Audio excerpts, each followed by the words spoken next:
Samantala, naniniwala naman si Senador Antonio Trillanes IV na hindi dapat madiin si Pangulong Aquino ukol sa naging operasyon sa Mamasapanong Maguindanao. Ayon sa Senador, ginawa lamang ng Pangulo ang kanyang tungkulin na protektahan mula sa mga masasamang elemento ang publiko. Ang detalye alamin natin mula sa aming kasamang si Jade Miguel, live via phone touch. Yes, Princess, naniniwala si Senador Sonny Trillanes na hindi dapat madiin ng Pangulo sa inilabas na resulta ng report ng PNP Board of Inquiry ukol sa Mamasapanong Operation.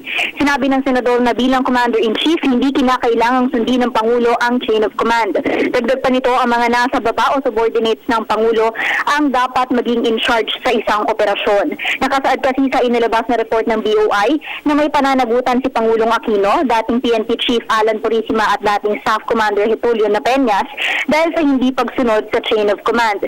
Ibinahagi pa ng Senador ang karanasan niya bilang sundalo na kapag ang opisyal ay binigyan ng isang misyon ay siyang responsibilidad sa lahat maging matagumpay man ito o hindi. Ayon sa nakaraang hearing ng Senado, sinabi ni Napeñas na siya ang overall commander ng operasyon.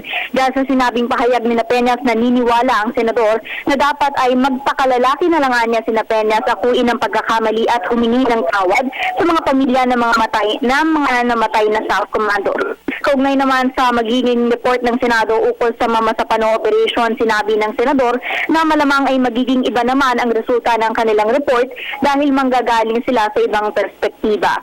At yan muna ang pinakahuling balita mula rito sa Senado. Ako po si Jade Miguel, nag-uulat para sa Telebisyon ng Bayan.